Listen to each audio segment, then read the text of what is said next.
Welcome to Talking Tobacco. I am your host, Bill, and today on the show we're going to talk about Cornell & Deal's new release for this year, the Sun Bear Black Locust Small Batch. I just got this in the other day, and I figured, why not talk about it while everyone is kind of, well, it's out there, right? So it's still on Smoking Pipe's website as we speak. And this is more of a first impressions because I only had a bowl or two.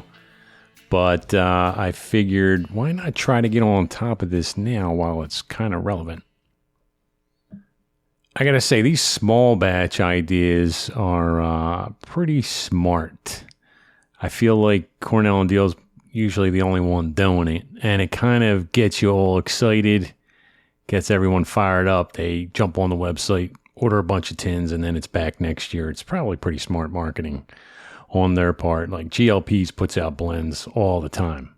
But I feel like, and those are great, I love GLP's blends, but I feel like you kind of take them for granted because they're there, they're not going away, they're always going to be there, and there's not that urgency that there seems to be, the fake urgency to run and get all these small batch tobaccos.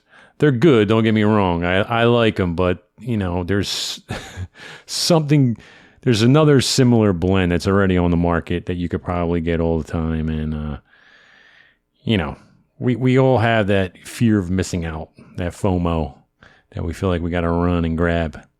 You know, no offense to C&D, but it's just kind of like I'm giving you props. It's a good marketing tool, I think, anyway. Seems like this time of year, they have a bunch of their small batch releases, right? I think they had, what was that, like a month ago maybe or so, they had their 8-state Burley, which I was actually looking forward to getting again. I've gotten a couple tins back in 2021 maybe that I'm going to pop one of those tins this fall for sure. But I didn't get it because this year it had Cavendish. I don't think it had Cavendish in years past, but I'm realizing that, or I think I'm having a little problem with Black Cavendish. I think it's giving me a little bit of a tongue bite. And so I stayed away from the 8-state Burley this year. I didn't look it up if they had Black Cavendish in it in years past. I'm going to be a little bit upset if it did, but I was smoking a ton of Peter Stokkebye's Luxury Bullseye Flake. I'm sure I've talked about it on another episode. But I was getting like this, and you know what's funny? Like all the searches I do on tongue bite and all the videos I've seen on YouTube, people talk about tongue bite, but not specifically what it is or what the effect is or what it's actually doing to them specifically, right? We all kind of agree, or there's a consensus that it's some kind of like chemical burn. And a lot of people talk about like your tongue getting really hot. That doesn't happen to me. What seems to happen to me, and this is not every time, or, you know, I can't reproduce it at will, but I get like this kind of like, it feels like and looks like a paper cut almost on the side of my tongue, like midway back on the side of my tongue, kind of probably because I put my pipe, I like to clench, and I put my pipe in the side of my mouth. I switch both sides, but for some reason on the one side, I feel like I get like this paper cut. That's what it looks like too. It's like this just little, that's exactly just what it looks like. I can't describe it any more than that. It goes away in like a day, but I'm still trying to figure out like what it's from. And I think it's mostly from Black Cavendish, I think. Who knows? I'm still experimenting, if you will. So like I'll get it once in a while on other blends. Maybe I'm just smoking it too hot sometimes, or, you know, puffing too much. But I'm trying to stay away from Black Cavendish, which is why I didn't get the 8-state Burley again this time around. And I let it go. And then I saw the Sun Bear coming out, and I'm like all into Virginias. As I talked about in other episodes, I'm like freaking out over Virginias this whole summer. I'm smoking like straight Virginias or very, very light Virginia Periques. And the Sun Bear was like, oh, you know what? It's a summery blend. It's got a little bit of honey. It has no Perique, actually. And I was like, I'll give it a shot. And I stopped myself from ordering a bunch of tins. I was like, I'm just going to order one tin. I don't need 2, 3. I mean, 2 would have been nice, but I'm like, I'm just going to get one, and I'm going to get some other tobaccos that I really like. So stock up on some other stuff. So anyway, let's get into the Cornell deal. Sun Bear Black Locust. I'll give you 10 note on it. I mean, you could definitely smell toppings on this, and it definitely smells sweet. Man, it almost smells like... Oh, man. You're going to love this or you're going to hate this, okay? It smells a little bit like, and I mean a little bit like, not a lot, like half and half. It has a scent. Now, half and half is so ridiculously potent that even when I jarred half and half, and I put it in the box with, I have like an insulated boxes. They're like insulated bags inside of boxes that I keep in the basement, in the cellar. It stunk up the whole box. That's how potent half and half is. But this definitely has a hint of it. What that is, I don't know. I remember when I tried, by the way, I hated half and half. But I think some were saying there's some anise in there, which is weird because I really like the anise in the Bengal slices that Pipes and Cigars makes, Rasulette. But yeah, I don't like half and half. But this smell, it has a slight hint of half and half. So there's definitely some kind of artificial smell in there. It smells good. But you could tell there's toppings, which obviously Cornell and Deal talks about. There's honey, there's tequila. We know that, right? I'm just going to read the description and then I'll get into some components. So Cornell and Deal, this is their description for the Black Locust. A blend of the finest bright and red Virginias balanced by 2014 Bosma and 2013 Izmir Orientals. Cornell and Deal's Sun Bear Black Locust commends itself with subtle notes of raw, ethically sourced single farm honey from the Black Locust pollination in Maryland. Ethically sourced. Not sure what he means. Jeremy Reeves didn't steal the honey. He got it ethically from the farm itself. So I guess he paid those guys, which is smart, right? A variety prized for its small yields, extremely light color, and delicate sweetness. Combined with a whisper of silver tequila and elderflower, the natural Black Locust honey complements these specially selected varietal tobaccos, elevating their fruity and floral notes for a bright, refreshing character and a creamy, rounded finish. So it's a Virginian Orientals with this Black Locust honey and a little bit of tequila. As far as flavor goes, the taste to me, obviously you could taste the Virginias. When you first fire it up, you get that honey flavor. I really don't taste any tequila specifically, but if you retrohale and just really sit there and kind of do a little chew on it, you might get like the essence of a tequila or the essence of an alcohol topping, but it's very subtle. That part's really subtle.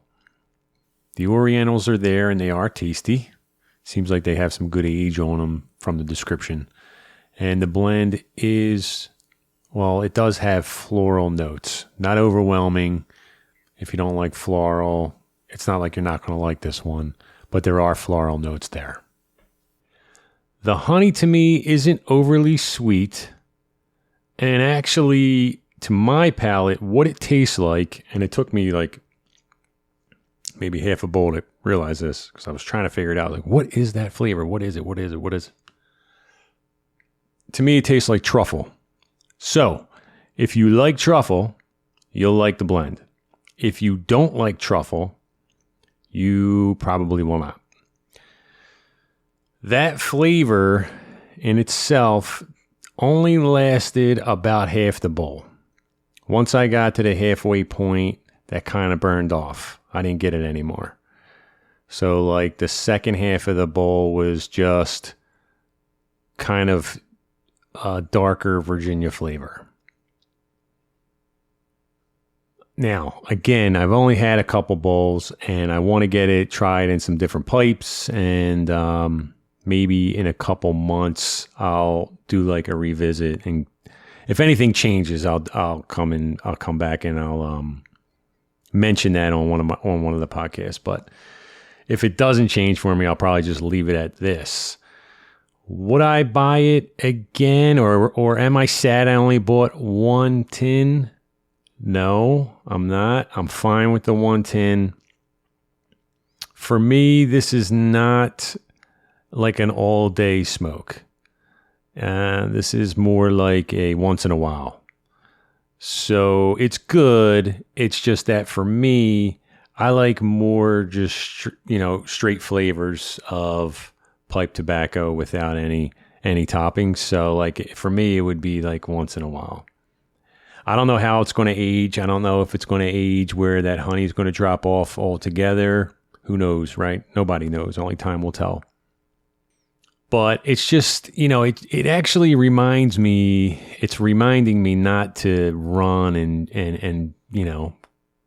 it's reminding me to fight off that FOMO when these small batch releases come around. It's like, there's so many great tobaccos, and, you really don't need to run out and grab each one of these every time it comes out. Now, listen, if you like them, go for it. I'm not saying there's nothing wrong with that, but I'm just saying for me, like I said, I would have liked to grab that 8-State Burley. I thought that was fun because also that was a ribbon, and I really don't have a lot of ribbon tobaccos, and there's just certain pipes that I have that smoke ribbons better. So if I like Burley, like I love HH Burley Flake, but it's a flake, right? So when I break it up, I like a shorter pipe for that. And I have some nice, deeper bowls that I don't want to smoke a flake in. I just prefer them to be more for ribbon, because there's just so much capacity there that if I were to fill one of my, deep billiards with a flake, I mean, that's like 2 hours. To me, I'm good for like an hour, maybe a little bit more.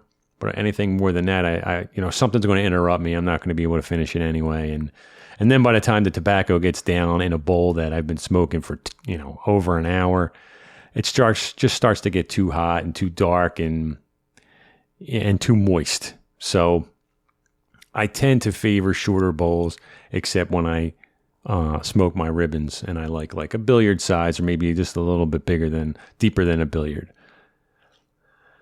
So I really was going to grab that 8-State Burley, but like I said, the Cavendish kind of made me, second guess it.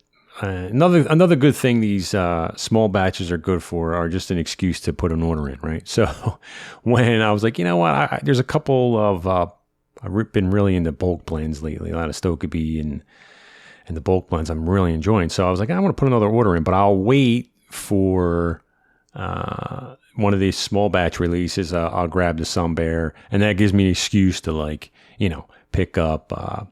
I never had Peter Stokeby's luxury Navy Flake, which is a Virginia Perique, I guess with a rum topping. I never had that, and I've been hearing good things about that Newminster 400 Superior Navy Flake. People say they like that a lot, so I picked up like only 4 ounces each of that, and if I really like those, I'll get like a pound of each, and maybe I'll get like a nice order each year.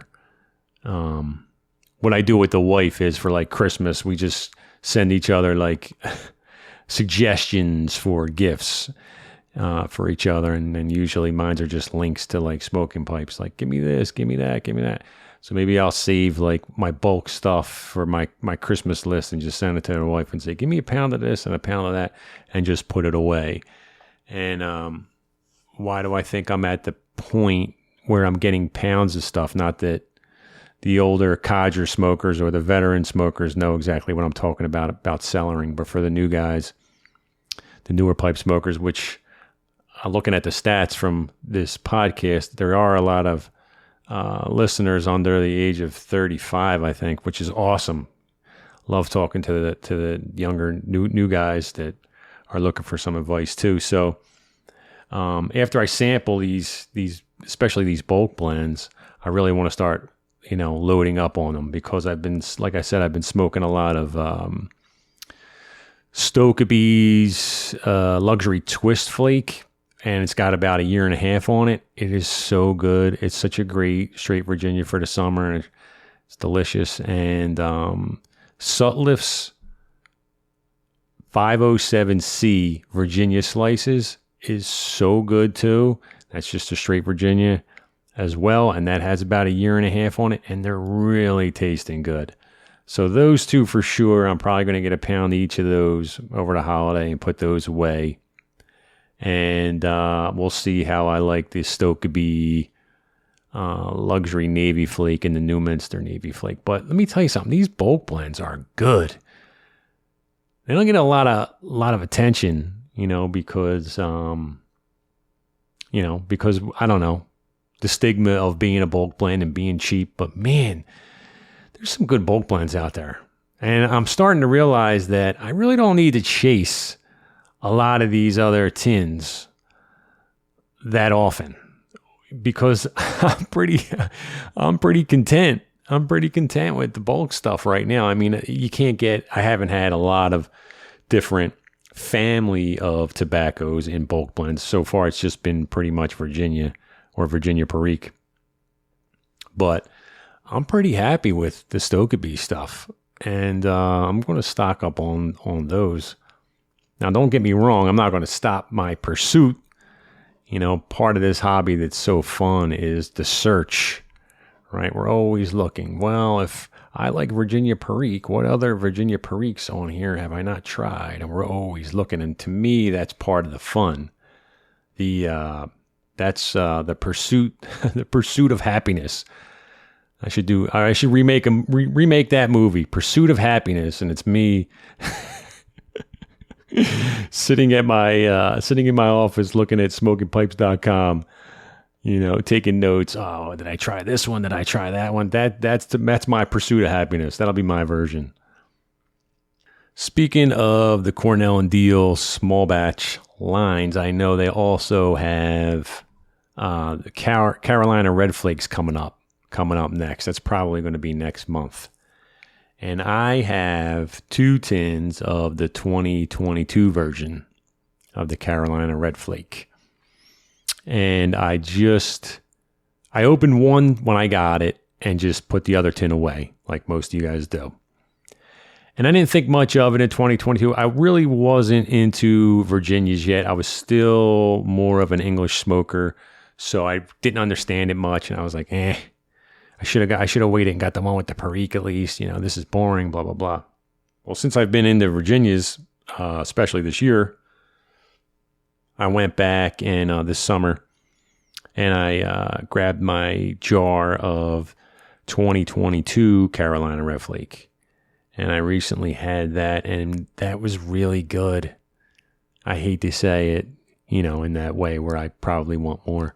But it was good, but something weird happened. And I really didn't want to talk about it just yet because I'm not 100% sure, but I'm pretty sure. So that blend was so dark and not chalky. That's the wrong word, but it's got texture because I smoked it in my Savinelli 673 KS. It's the Matches pipe, although it's not the Matches commemorative line. I mean, I didn't order it through the Pipe Nook. I just happened to have that exact pipe when that whole thing was going on. But I think it ghosted my pipe. Have you guys ever had like a straight Virginia or something that's supposed to be super light ghost? Because I had a light Virginia after that. I think I smoked the Sutliff 507C, which is mostly bright Virginia. Now, like I said, it's got a 1.5 year age on it, but there's nothing on that tobacco, and I could taste that Carolina Red Flake. So I thought, you know what? I got to clean this pipe. After this bowl, I'm going to clean it. So I finished the bowl, and I did I did a decent clean with it. I got my Everclear out, and I got my pipe cleaners, and take the pipe apart, and I'm doing some dipping and some swabbing, and the pipe cleaners are black. I'm getting everything out of there. Let it sit. And I just smoked a bowl of 507C today, and I could still taste that Carolina Red Flake. It's weird. I actually, the next couple bowls I had of the Carolina Red Flake, I went and grabbed one of my dedicated English pipes, one of my dedicated Latakia pipes, because I'm like, I don't want to smoke this anymore in one of my Virginia pipes, because I can't have this. I mean, I actually enjoy the flavor, but when I want to smoke, Sutliss 507C, I want to taste that and not like the, essence of also Carolina Red Flake, which believe me, it's still good, which is funny, but I don't want that. I want to just taste what I'm smoking. So it's a little weird. I'm a little concerned about that, and I'm like, I don't know. I'm going to still don't hold me to this, but I feel like this is happening now. My cobs all suck. I bought cobs like years ago, and they're all shit. So I don't have a cob. I don't have a meerschaum. So I was trying my other Virginia pipes out, and they taste better. So I think right now, this is unbelievable, but that Savinelli 673KS is a little bit ghosted. I just cleaned it again with Everclear, and I tried because I got the Newminster, like I was saying, the Newminster 400 Superior Navy Flake in that pipe, and it still has that dark aftertaste flavor, which I think is from the Carolina Red Flake. So it's less since I've cleaned it again, but I mean, I've only had one bowl of this, the Newminster, so now I got to have a bowl of the Newminster in another Virginia pipe just to make sure. But I don't really know what to do. I'm kind of bummed about it. Like, do I have to do a salt treatment now? Really? I would have never imagined that a Virginia would do that, without a topping on it. Like, it's not an aromatic. Carolina Red Flake's obviously not an aromatic. So I'm just surprised. Yeah, man, it's a little freaky that I think that's what happened. So, which reminds me, in the show notes, I'm going to put a new form in the show notes. It's just going to be pretty much a feedback form. It's not going to have questions. It's just going to say feedback, and you can literally type whatever you want in there. So if you just want to give me a comment, you want to tell me something, or you want to suggest a blend to talk about, or if you want to suggest, or if you have questions, if it's newer pipe smokers and you have questions, I'd be happy to, answer any questions there as well. So check that out and just give me any kind of feedback you want. I've been kind of doing these sporadically. I'm going to try to do them a little bit more, but life gets in the way, as you know. Summer is almost over, and I'm going to be getting into my fall blends, I think. I mean, that's the plan.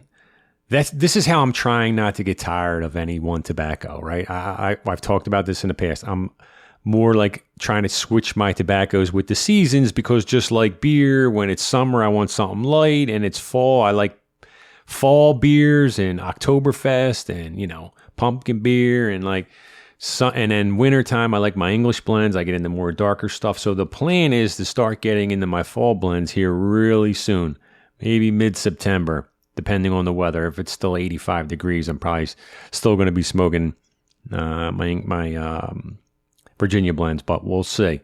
But I'm looking forward to getting into my HH Burley Flake, my 8-State Burley. I got that Sam Gowith 1792 Flake. That's really unique and delicious. Before I actually get to that point, I'll probably head into more stronger Virginia Perique blends for September. That'll probably be like my, what's that called? What am I trying to say? The gateway. How I'm going to wean myself off light Virginias. Probably start smoking some darker stuff with some more Perique in it in September. And then maybe by the end of September, going into October, I'm going to hit my fall blends. And then work my way up to November and, December and get into my English blends for the winter. But looking forward to switching that out. And what that entails is I have like maybe 8 blends or so in my kitchen at all times. And right now it's my summery Virginia blends. So once I swap them out, okay, probably mid-September, I bring those to the cellar and I'll bring up like 8 to 10 fall blends, and they're going to be my fall blends. Will I sneak down to the cellar to grab a Virginia once in a while? I may. That could happen, but it's a pain in the ass, and I could be a little lazy sometimes. So this kind of stops me from doing that if they're not in my face. Kind of forces me to shift. That's just how I'm trying to rotate into all these, these different blends. It's all the crazy crap we do, guys. It's just for fun, and, this is the shit that I need, that motivates me to move it around a little bit. So that'll be coming up. I'm trying to think when I'm going to smoke. Probably 8-State Burley in the fall. HH Burley Flake, 1792 Flake. Probably a little bit of Prince Albert again. Just because it's a Burley. I mean, I know it's not a heavy Burley, but believe it or not, I made kind of a monster blend, which is like a Halloween theme where you take 2 blends and you put them together. I spiced up. You're either going to love this or hate this.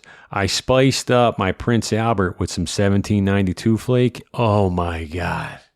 Holy moly. Now, whoever loves 1792 Flake is probably puking right now. Going, how did you put Prince Albert in that? You're putting shit on lobster. Something like that, something to that effect. But I like Prince Albert, and it's fun. It's a codger blend. It reminds me of the old guys, the old days, the simple times. But sometimes I just want to kick it up a notch. You know what I mean? And 1792 Flake is so flavorful. I mean, it's so potent that I can only take like just a little strip of that flake and just put it in like a full bowl of, I could literally pack a bowl of Prince Albert and then just take one strip of a flake, like a little piece, like thinner than your pinky nail.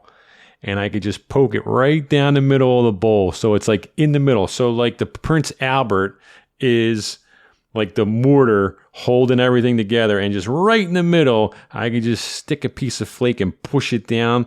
And this way I get a little 1792 the whole way down. And it's just like a hint. Holy moly, that's good shit. I might have to patent that. Don't tell anybody I came up with that one. We'll keep that one a secret.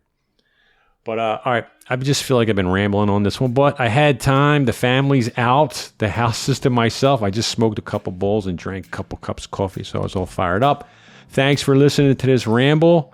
I hope I gave you some information on the Cornell & Diehl Sun Bear Black Locust. And thanks for listening. Check out the show notes. Fill out the form. Write anything you want in there. I don't care. I'll read it on the air. I'll read it on the next podcast if you want. Let me know. We'll have fun with it. Thanks a lot for downloading the show, guys. And catch you next time.